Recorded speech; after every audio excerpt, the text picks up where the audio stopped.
음주운전으로 상가를 들이받은 뒤 운전자 바꿔치기를 한 남녀에게 경찰이 구속영장을 신청했습니다. 인명피해가 발생하지 않았는데도 경찰이 영장을 신청한 것은 가수 김호중 씨의 사건 이후 운전자 바꿔치기 범죄에 대한 경각심이 높아졌기 때문이라는 분석입니다. 이초원 기자입니다.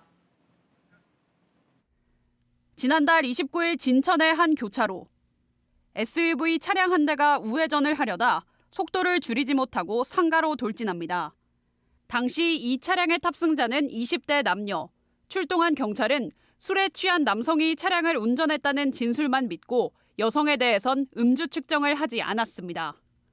그러나 추가 수사 결과 여성이 운전석으로 옮겨 타는 사고 직전 CCTV 영상이 확인됐습니다. 사고 이후 경찰 진술에서 두 남녀가 운전자 바꿔치기를 시도한 겁니다. 경찰은 둘 모두에 대해 음주운전과 범인 도피 등의 혐의로 구속영장을 신청했습니다.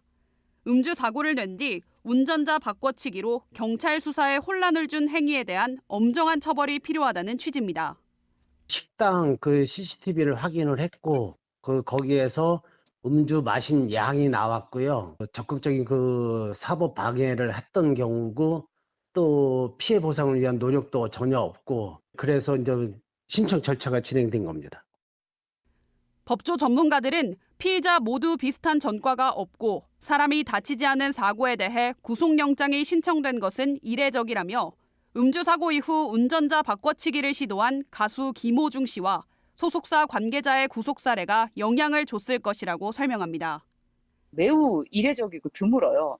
인사사고 없이 뺑소니도 아닌 상황에서 구속하는 거는 아무래도 최근에 일어난 사건, 김호중 사건 때문에 어떤 좀 엄벌을 해야 한다라고 하는 어떤 사회적인 분위기에 경찰은 당시 음주 측정을 하지 않은 여성에게도 음주운전 혐의를 적용했습니다.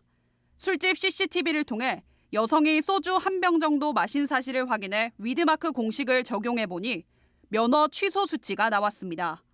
다만 위드마크 공식을 통해 산정한 혈중 알코올 농도를 법원이 인정할지는 미지수입니다. 특정 시점에 혈중 알코올 농도에 영향을 미칠 수 있는 요소가 너무나 다양하기 때문에 10시간 정도만 지나도 음주 여부를 확인하기 어려운 맹점이 있는 것이고요.